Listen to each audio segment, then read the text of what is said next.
Vivekananda Surai Sachit Sukhaswarupaya Swamine Tapahadine. Now today we shall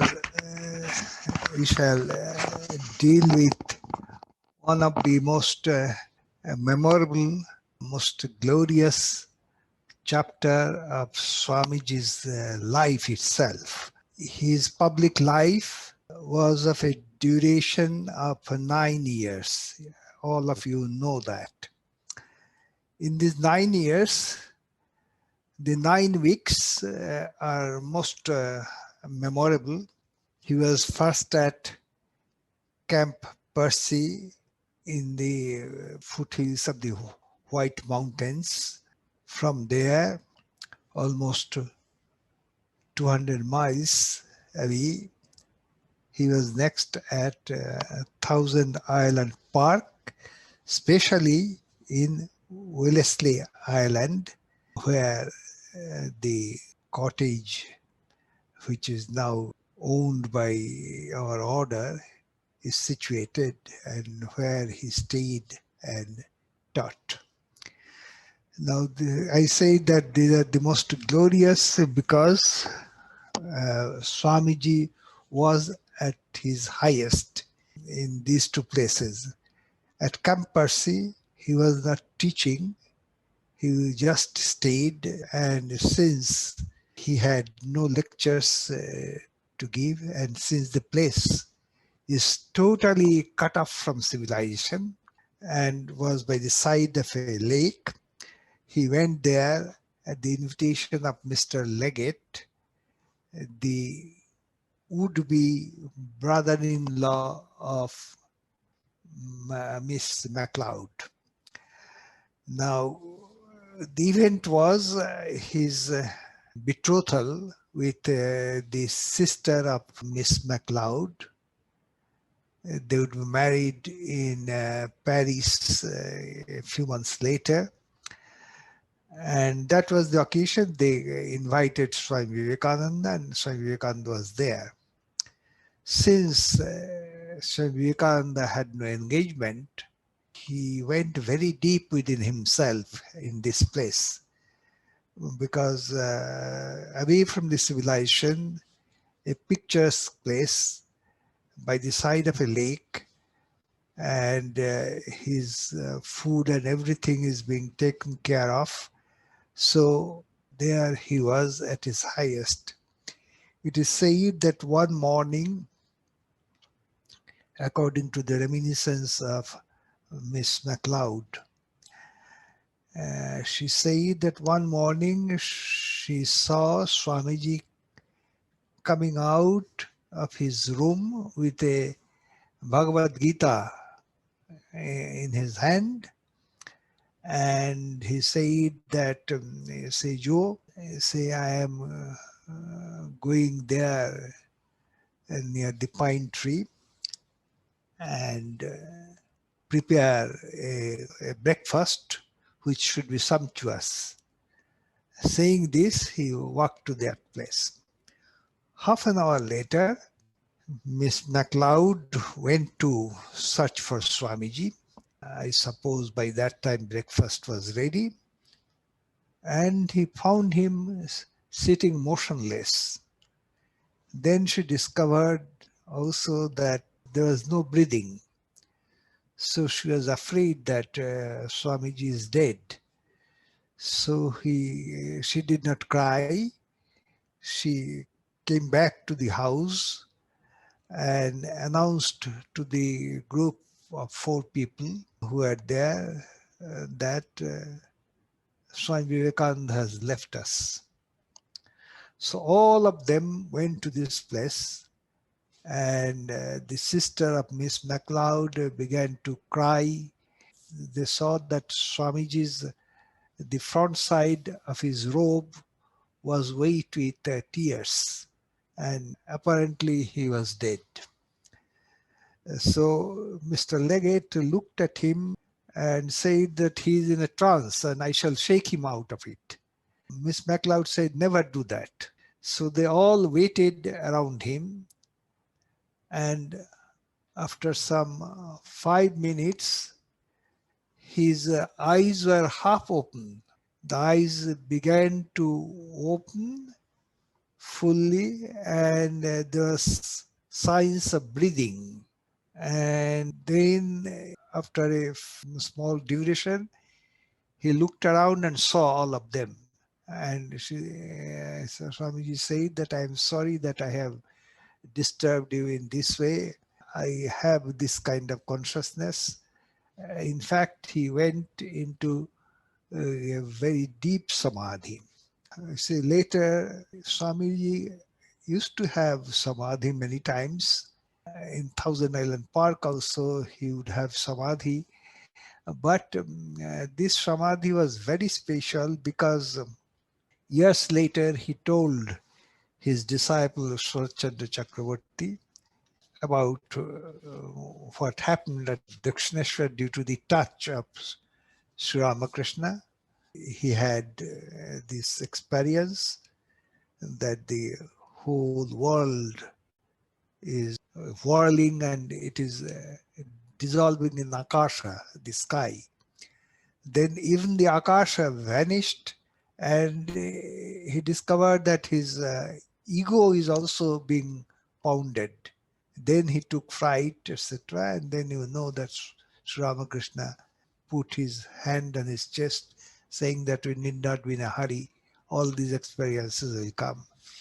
He said, the same experience I had by the side of a lake in America, this must be this, Camp Percy, where he had this. You see, that means it is a Nirvikalpa Samadhi.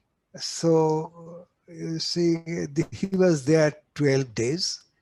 And due to this tremendous meditation, etc., he gathered much strength and much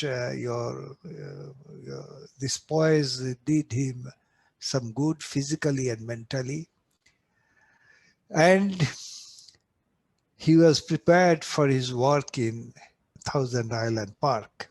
He said, you see, in a letter to Mrs. Bull, that I want to manufacture a few yogis there. That means his intention was not to lecturing to lecture to vast crowds, but to select group and train them very in an intensive way. So that was his idea. So with this idea, he came there on the evening of 18th June. We are talking about 1895. He arrived there, and who was welcoming him and at whose place he was going? It was Miss Elizabeth Dutcher, a student of Swami Vivekananda in New York. This Dutcher, Miss Dutcher she came of a very poor family, farmers, but very staunchly religious in the sense they are Methodists. And true Methodists are very sincere bhaktas in their own way. They talk about, you see, for example, this new birth, for example. That means the Spirit, the Holy Spirit is invading you. They talk about imported righteousness. After this, you become, say, from your soul, the tendency towards sinful act goes away and you move towards righteousness. So in a way, these Methodists are bhaktas. And so Swami Vivekananda, even though he touched on bhakti and in the very fast, his 7 weeks stay in Thousand Island Park is divided into 3 periods. From 18th June up to 6th July, he touched many things.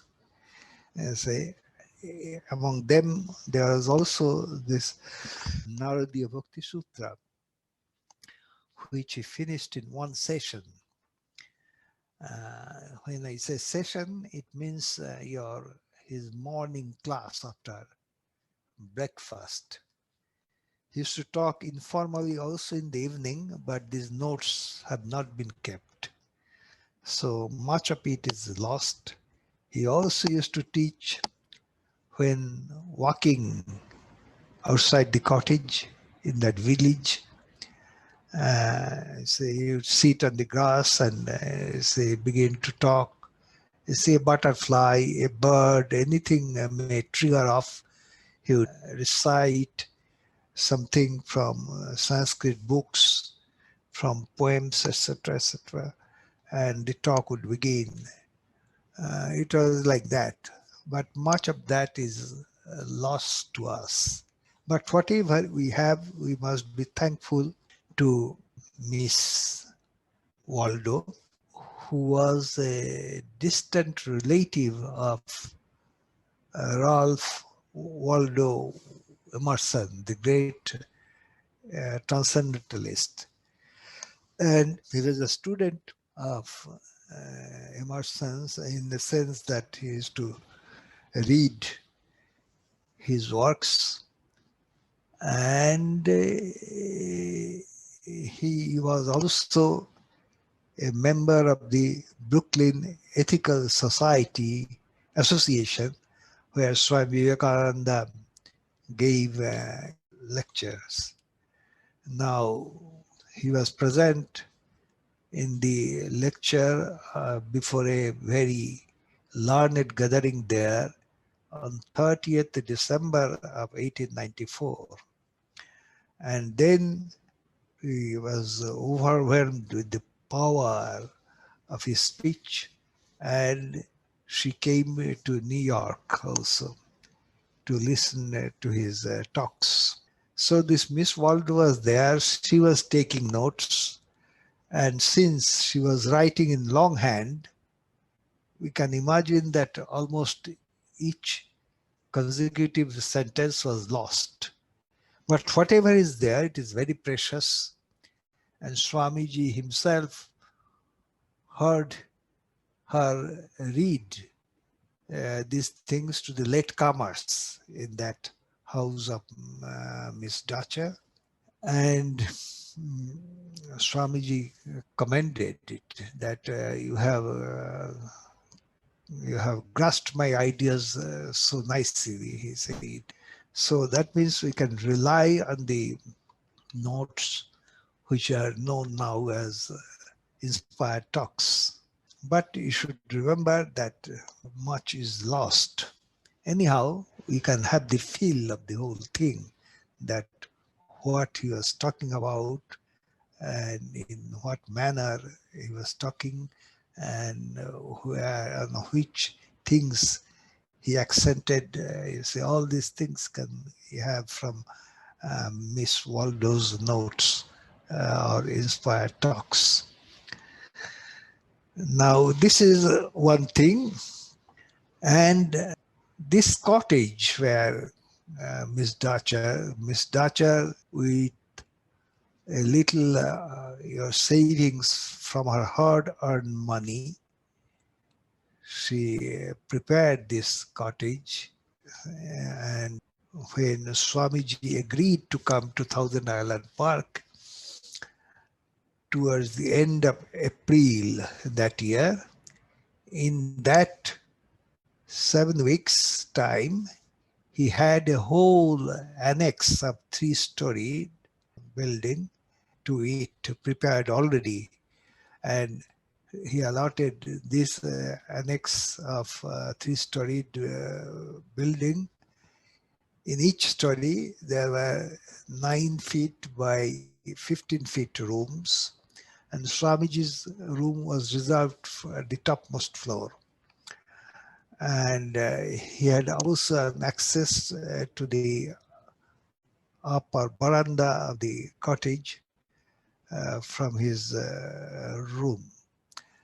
So that is there. And those days, as you know, like in almost all cities of the West, you see, including London, Paris, etc., there is not to be any bathroom in the house. You cannot take a bath.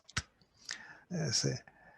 So in each bedroom, there used to be a basin and a jug, big jug, to wash yourself. So that was the system. All these, your idea of bathroom came in the 20th century in the West. And water was supplied from a reservoir which has been there in that island on a high rock. From there used to be, and there was only one tap in the whole house that was placed in the kitchen. So whenever you need anything, water has to be drawn from there. So life was simple, but it was hard in the sense that, you see, the cooking and the washing of utensils used to be done by the inmates. And since just after breakfast there is class for hours, and then there is a meal, and again in the afternoon is informal classes, or sometimes Swamiji would write and read books. He had voluminous Sanskrit books with him to read at this time. And that was it. And in the evening, Swamiji used to also meet them and talk for hours and hours. Sometimes this talk would continue well into the your night. It's, everyone used to forget time and etc. That was the place. So they were all, they did not expect it, but the inmates had a spiritual bonanza, you see, at Thousand Island Park. And Swamiji was at his highest this time because he had no other engagement, public engagement, which drains away your energy. Now, this was the you see, setting of Thousand Island Park, and students, there are 3 or 4 students in the beginning, but Swamiji, he arrived on the evening of 18th June. From 19th June, he began to take classes. So by group, we see people were coming, and sometimes he would also cook for the group, and his preparations were a little hot, but the people used to eat it because Swami Vivekananda had taken the time and energy to prepare for them good dishes a la Andean. So that is why it was a little hot. So he used to give his love and care in the cooking. And during there was the dining hall, so they used to, and Swamiji used to make much amusement, much fun there. The day he used to cook, he used to, like a chef in a restaurant, he used to put the white towel on his hand, and he say, "A la table," he used to say. That means like the restaurant chefs. Dinner is served. So like that, you see, he was in a very high mood. It was a joyous state. It was a spiritual state. And see, he was also sleeping well. Normally he did not, Swamiji used not to sleep well. But here he used to sleep well. He used to take 2 hours nap during the daytime, and in the night time, you see, full uninterrupted sleep, which was very rare in Swamiji's life. But since he was having a very restful life, he had this, and he poured out his best in this area, your Thousand Island Park. Now, he himself wrote in a letter to Madame Bull that he was talking on God and soul ad libitum. That means as long as he wished. And he writes in a letter that desire, ignorance, inequality, these are the trinity of bondage. Desire, ignorance, and inequality. Inequality means you are seeing people as high and low. You remember in the Gita there is a sloka, Vidya Vinaya Sampanne Brahmani Gabihastini Shuni Chaiva Swapakecha Pandita Samadarshina. That means a learned your Brahmin who has scholarship and humility, and the cattle, the animals, the dogs and the dog eaters. That means dog eaters means normally in India this is a outcast people, they do it, eat dogs. So Pandita Samadarshina, those who are really wise, they have same-sightedness in regard of all these people. They do not think of high and low because they see God or Brahman in each one of them. So he talks about this, and again he says, denial of the will to live, knowledge and same-sightedness is the trinity of liberation. You remember in the Yoga Sutras, there is a term called avinivesha, one of the kleshas. This avinivesha is the desire to live forever and the fear of death. This is the same thing. So Swamiji is talking of this, the denial of the will to live and knowledge and same-sightedness. This is the trinity of liberation. Miss Dacher, who hosted she must be, you see, if you are a pure Methodist, you must be a great bhakta. Without that, you cannot be a real Methodist. And they do it in a methodical way. And they also believe that through their religious practice or attitude, they can have total satisfaction, spiritual satisfaction. That means you can arrive at your goal of life, spiritual goal of life. But since Swamiji was giving accent on jnana, even in bhakti class he was jnana, so this disturbed him much. For example, Methodists, they take the scriptures as one of their pillars of faith. But in Vedanta, this is not a great thing. Those of you who have gone through the Gita will remember that in the second chapter of the Gita, there is a shloka which says that if the whole country is flooded with water, then there is a little use of the pond by the side of her cottage. Similarly, the whole Vedas, they become like this pond when you have a realization, spiritual realization. Yavanarthodopane sarvata sanklutodake tavan sarveshu vedeshu brahmanasya vyanataha. You see. So this is the, you see, as Sri Ramakrishna used to say very often, that if you are a Brahmarshi, there should be no book with you. You have gone beyond this. So when Swamiji was talking in this vein, that disturbed Miss Dachar for 2-3 days, she left the cottage and went to a neighbor's place to live. So much was the shock in her. But anyhow, she played a great role by inviting Swamiji and giving him this opportunity of manufacturing yogis in the Western world. We have talked about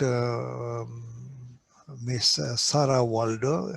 Since she was a student of transcendentalist Emerson, so she had a familiarity with the mode of thought, which is at least partially comes from India. She had also gone through Max Muller's Vedanta philosophy. So it is normal that she would be there and would take down notes. Then there was one Miss Ellis, who was on the staff of a New York newspaper, and most probably she had already attended the class of Swami Vivekananda in New York. And there was another elderly man, Dr. A.L.L. White. So there's a funny story, Christine says, that after each session, this Waldo would stoop his head and rub his bald head and say, well, Swami, then it amounts to this, that we are all, I am the absolute. And Swamiji would smile and agree, that is it. So the whole group would wait for this remark of this Dr. White every day. And then this Ellis and White and your Miss Waldo, they had attended lectures on philosophy for 30 years before they stumbled on Swami Vivekananda, you see, and was amazed that they were searching for something, they were not getting anywhere, and here they are getting. Then there was another lady, Stella, who was an actress, who was past her prime, and whose idea was that to regain her beauty through spirituality. But she was very often absent in the classes, you see, but Swamiji used to have blessings for her, because this lady years later would withdraw herself to an island, used to worship Krishna, and was fasting and praying a lot. So Swamiji always had a little soft corner for this ardent devotee. And there was this Goodyear couple. Mr. Goodyear was on the executive committee of the Vedanta Society established by Swami Vivekananda. Later on became its treasurer, and his wife. They were supporting Swamiji in very practical ways in New York, and they were here for 2 weeks. In the last week of June or July came Madame Marie-Louise Muller. She was a French woman, but most probably she was born in South America. She was in the forefront of many movements. She was the first lady to start a magazine for women only. She was in he also took part in 1871 in the Paris upheaval, some socialist upheaval in Paris. She was there. So she was there. She brought a little tortoise which escaped into the woods, and she was very sorry, and Swamiji preached liberty so that she comes to accept this loss. And everyone noticed that she was a little too proud, too haughty, and sometimes you see. But anyhow, she used to declare that she was much ahead of her times, that she was for Jnana, she does not, she had features, bony features, voice very hoarse. So you say one has to look to her several times to guess whether she was a man or a woman. This was this lady whom Swamiji gave sannyasa even at her behest. This is Swami Amarananda was her name. And she played some role in the order, in the sense that when she was with Swami Vivekananda in Switzerland at Sasfe, there she proposed to give him a donation for his central monastery, which he gave, and with that money, Belumot land was purchased. But later on, she distanced herself from Swamiji and went against him also and wanted to have the money returned. Swamiji said that he must be given some time to return. So Swamiji passed away in 1902, and but somehow or other she played a role in that this whole movement. There was the other man who was with Swamiji and who left Swamiji in New York, and Swamiji invited him to, and Leon Landsberg came, and there was much transformation in him because he was a little domineering, a little rude in his behavior towards other. But here, people saw that he was much mellowed. And this man was also given sannyasa there. His name was Swami Kripananda. And Kripananda left this place on 1st of August. Swamiji would leave Thousand Island Park on 6th of August. Kripananda also finally left Swami Vivekananda. So these two, your sannyasas were, you see, apparently they were failures. But Swamiji said that, you say, years later, Swamiji told Sister Nivedita that, look here, I am a mystic.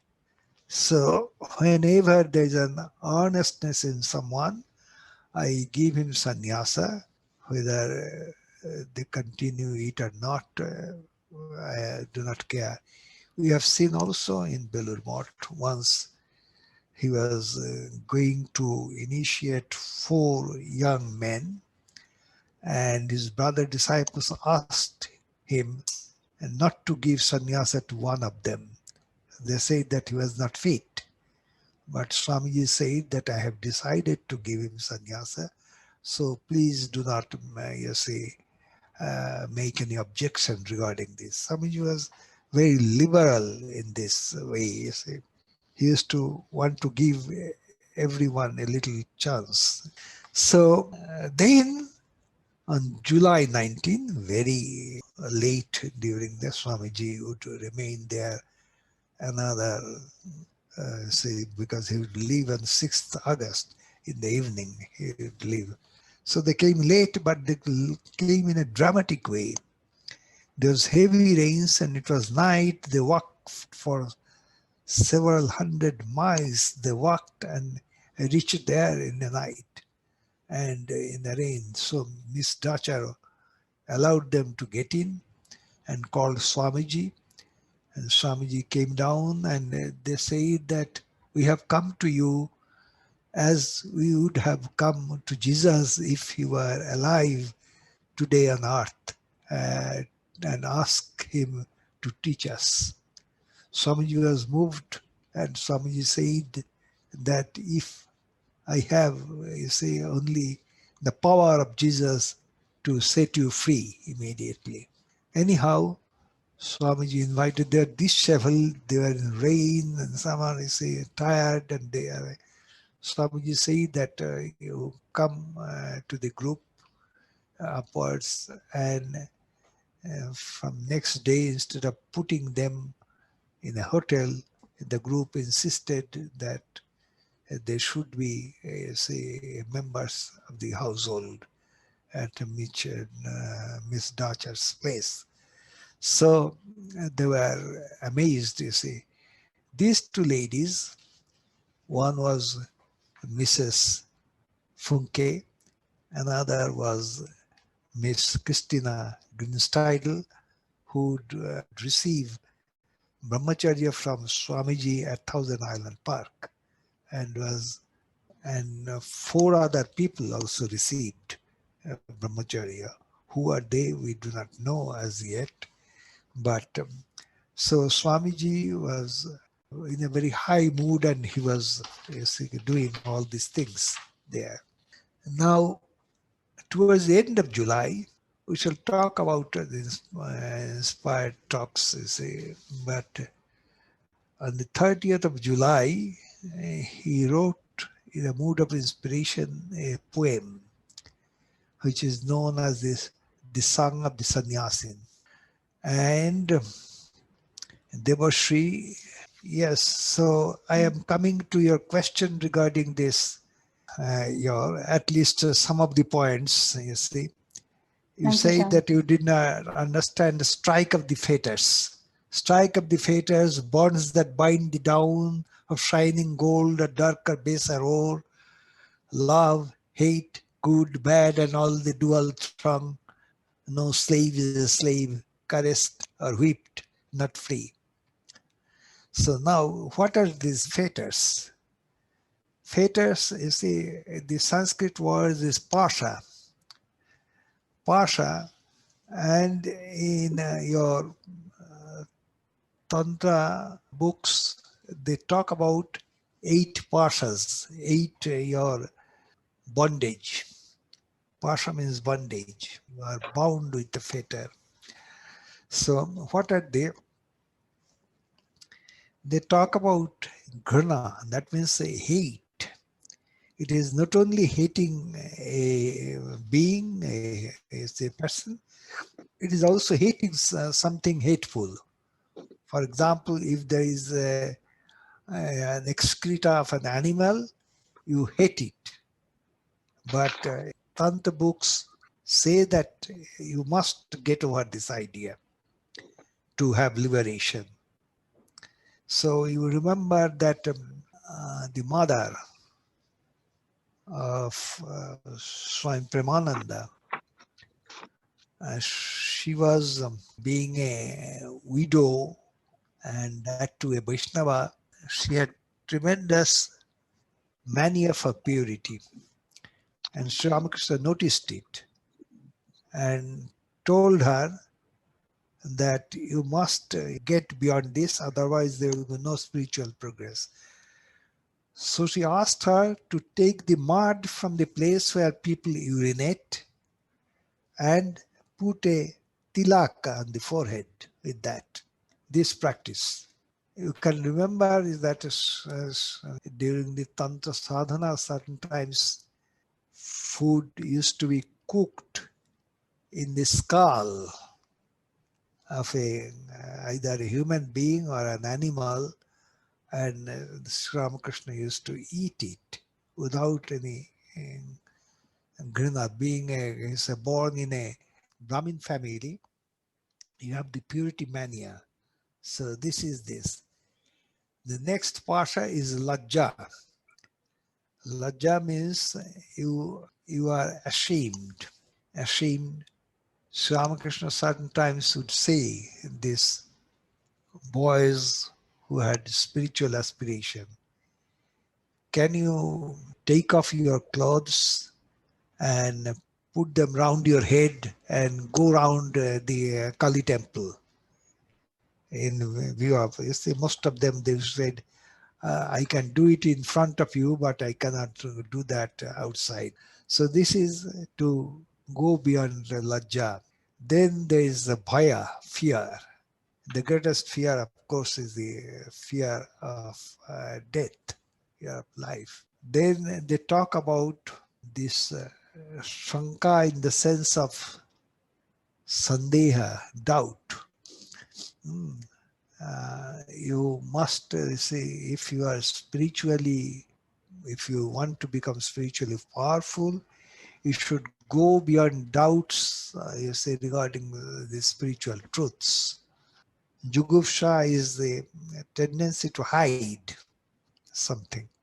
When Sri Ramakrishna broke his arm, and one day Rakhal whispered to the doctor so that others don't listen that Sri Ramakrishna has broken his arm.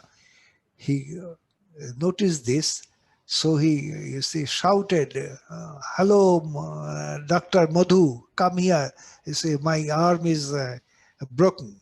So there is no hiding about this. Then Kula, you are very much your high consideration of your this line of birth. So must get beyond this. You remember Sri Ramakrishna for quite a period in the dead of night secretly used to go to a pariah's toilet and used to clean the toilet with his long hair. So this is going beyond the idea of Brahminhood, Kula. Then the question of Jati. Jati is your, for example, a Brahmin, the Jati. Jati is your, sometimes it is a question of Jat. You see, that means it is a question of profession, and profession, there is a hierarchy of professions. In Bengal, you do not understand much, but we go by the neighboring state of Bihar. I have seen there that they go by the question of Jat. And I once asked the potters to bring the pots to our place, and I said that I will give you extra money for that. They replied that potters do not carry these things. This is not the duty of the potters. We shall not do it. So the question is, each one is allotted by profession wise, and this has a hierarchy also in the society. And Shila is your manners, customs. If you are spiritually yes, uplifted, you do not disregard a man who does not know the proper manners of the high society. You do not. So these are the fetters. And in other way, it is or also the question of the ripus, the kama, krodha, etc. The six ripus, they are also fetters. So I shall deal with the other things later. Now I invite you questions. Right now, no questions have come in. So I would like to bridge this with one question from my side. Yes. So at the beginning, you told that Swamiji told that he wanted to manufacture some yogis. Yes. And my question is, was this his purpose to do this for establishing a movement? And how many of these expectations of becoming a yogi has been fulfilled? First of all, I should say that at least Sister Christine, whose name was Christina, she was of German origin. She was born in Nuremberg. She became a yogi of the highest order, you say. So much so that when Swamiji came to Sasfi in 1896, he was charmed with the beauty of the place. And she writes later that in such a place my mind is soaring very high, so I want to share my joy with the persons I love, and so I am writing to them. And one of the first letters is to Sister Christine. She was really a wonderful lady, you see. If you look at her photo itself, you will find that it is the image of a yogi. So another with her came a Mrs. Funke. She wanted to, you see, renounce the world. Swamiji reminded that you are a householder, so you go back home, see God in your husband and your family, and this is your path in this life. So she must be a yogi, otherwise she would not have being and would not come like this, walking for hundreds of miles, and in rain and in the night they appeared and they said that we have come to you as we have come would have come to Jesus if we were alive on earth in this time. So this is, you see, others may not have joined the order, but they were, for example, the good years. They were this couple was gave very loving service to Swamiji, and so Swamiji may not have reaped a rich harvest there, but it was not was altogether vain.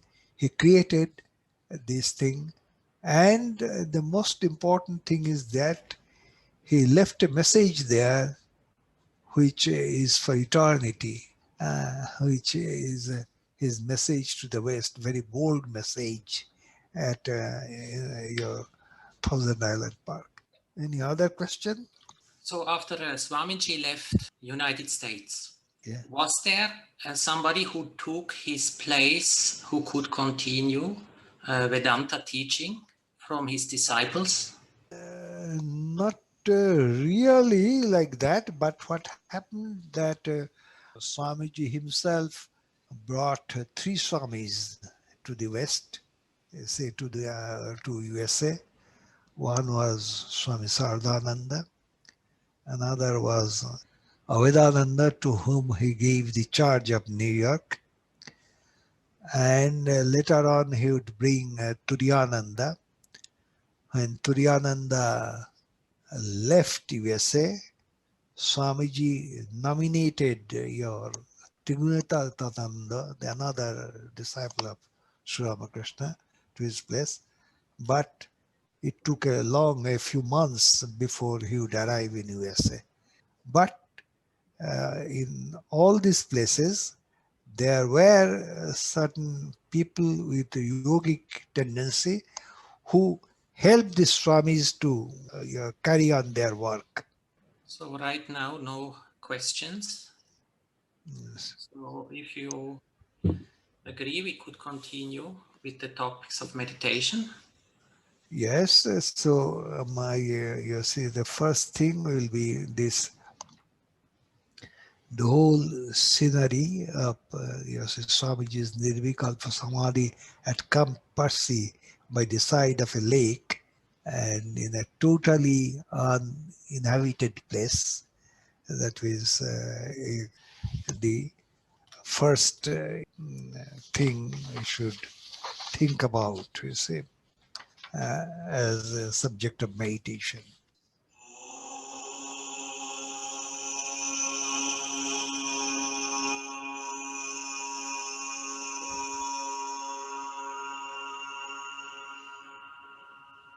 Our next subject will be, I have told you that Swamiji sometimes used to take a walk outside, and there used to be a few persons with him always. One day he was going through this, it was a kind of your summer resort, this Thousand Island Park. So he was going through this area and he saw a glass blower's shop. You see, he took interest in it and went to the man who was doing it and whispered something in his ears. Then this man had prepared is a small glass, your blown out things with the names of the different students of Swamiji there engraved on it, and he made a present of it. You see, this shows his love for the students, as well as I have said that he some days he was cooking for the whole group, and cooking in the Indian fashion. So you see, he would prepare rice or chapati and so several vegetarian dishes for them, a little chutney, and all these things. And he used to say, do this with great, that is another kind of. So that is your next subject of major, Swamiji's love for his dear disciples.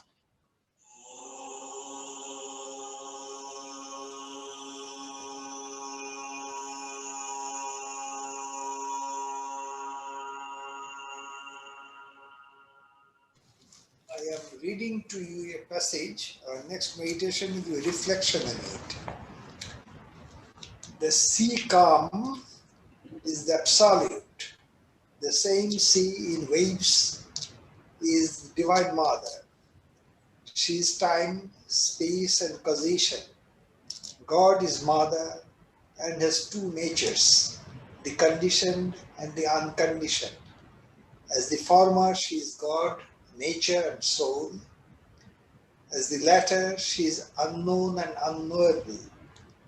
Out of the unconditioned came the Trinity, God, nature, and soul, the triangle of existence.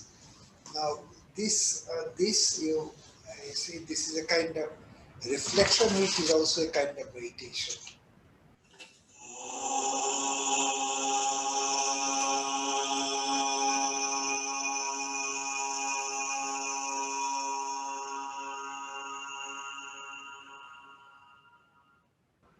Thank you.